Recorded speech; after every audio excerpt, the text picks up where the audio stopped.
Her şey bu soruyla başlıyor aslında.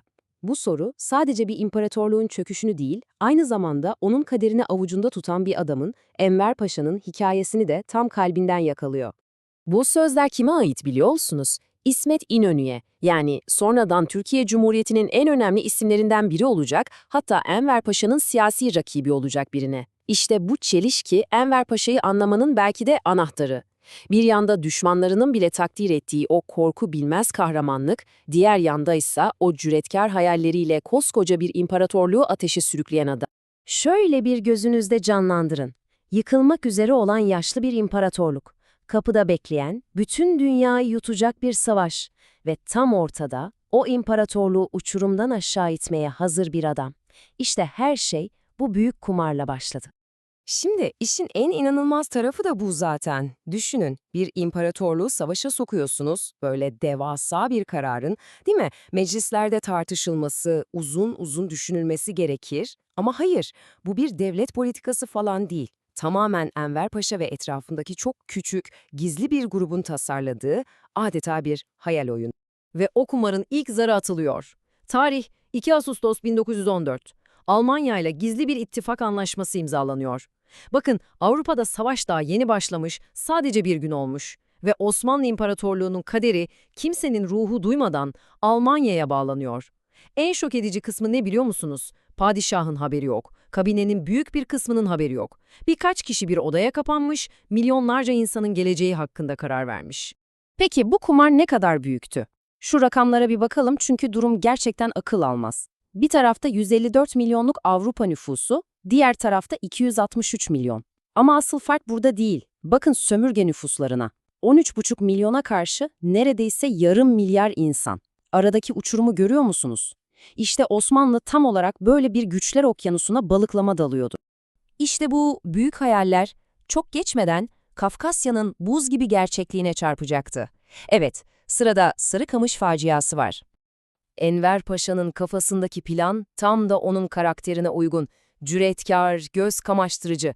Fikir şu, kışın en sert zamanında, kimsenin beklemediği bir anda dağları aşıp Rus Kafkas ordusunun arkasına sarkmak ve onları tamamen yok etmek. Hani kağıt üzerine baktığınızda bir dahinin hamlesi gibi duruyor. Adeta bir Napolyon zaferi vaat ediyor. Ama işte harita üzerindeki o çizgilerle arazinin gerçeği bambaşka şeyler söylüyordu. Karşıdaki düşman sadece Rus ordusu değildi. Asıl düşman şahlanmış dağlar ve asi bir iklimdi. Düşünün, askerin ayağında doğru düzgün postal yok, sırtında kışa dayanacak bir kaput yok. O hayaller Allahu Ekber dağlarının o bembeyaz cehenneminde donup kalacaktı. İşte plan ve sonuç. Aradaki fark ne kadar acı değil mi? Düşmanı yok edelim derken soğuktan yok olan bir ordu. Hızlı bir zafer beklerken tam bir felaket. Enver'in o şanlı vizyonu on binlerce askerin tek kurşun atmadan donarak ölmesiyle sonuçlandı. Koca koca kolordulardan geriye sadece birkaç yüz asker kalmıştı. Ve o anın bütün trajedisi Enver Paşa'nın kendi el yazısıyla yazdığı şu satırlarda saklı. İşte o büyük hayalperestin gerçekle tokat gibi yüzleştiği an bu.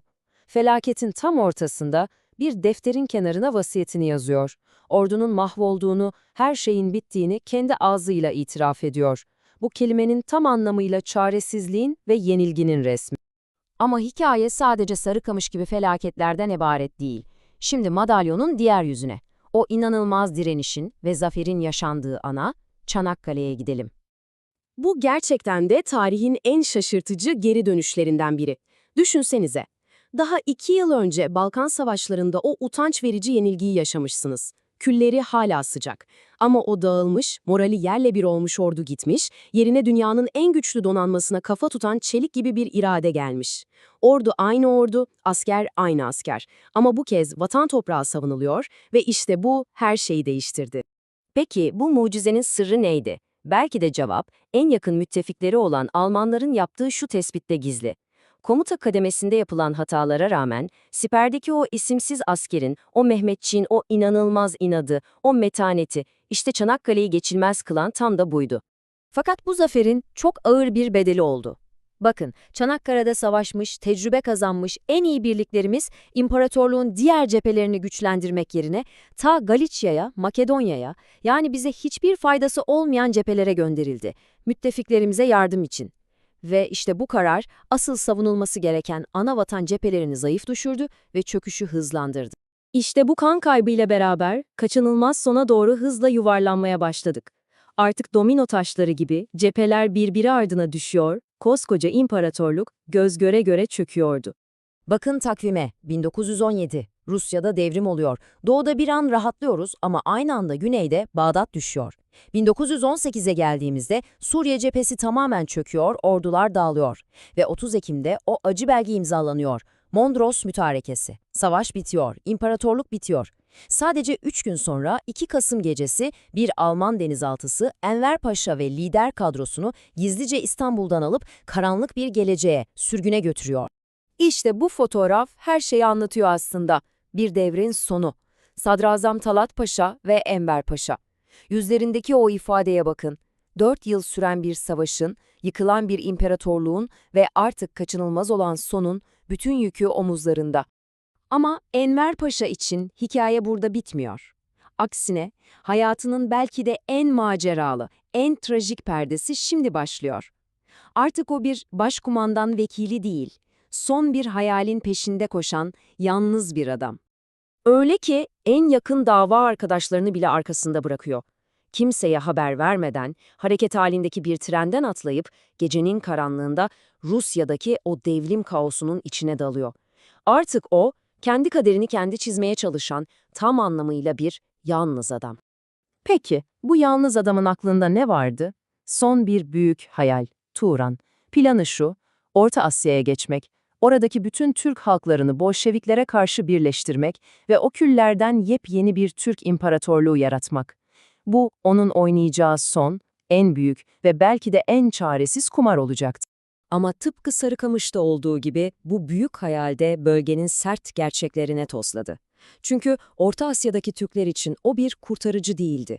O dillerini bile tam konuşamayan, geleneklerini bilmeyen bir yabancıydı. Bir Osmanlı paşasıydı.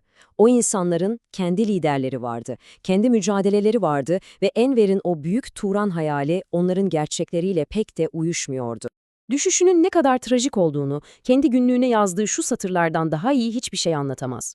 Düşünün, bölgedeki yerel bir lider tarafından rehin alınıyor ve günlüğüne "bir esir gibiyim" diye yazıyor. Bir zamanlar milyonlara hükmeden başkumandan vekili şimdi dağ başında bir esir. Ve sonu da hayallerinin aksine hiç de görkemli olmadı. 4 Ağustos 1922, bir Kurban Bayramı sabahı, Tacikistan dağlarında küçük bir Rus birliğine karşı yaptığı son bir süvari hücumunda atının üstünde can verdi. Milyonları yöneten, bir imparatorluğun kaderini değiştiren o adam, yanında sadece bir avuç insanla dünyanın bir ucunda yapayalnız bir şekilde öldü. Sonunda yine en baştaki soruya dönüyoruz. Kimdi bu Enver Paşa? Vatanı için gözünü kırpmadan ölüme giden bir kahraman mı? Yoksa kendi büyük hayalleri uğruna koskoca bir imparatorluğu felakete sürükleyen trajik bir maceracı mı? İşte bu soru bugün bile tarihçileri ikiye bölüyor ve belki de doğru cevap bu iki tanımın tam ortasında bir yerlerde gizli.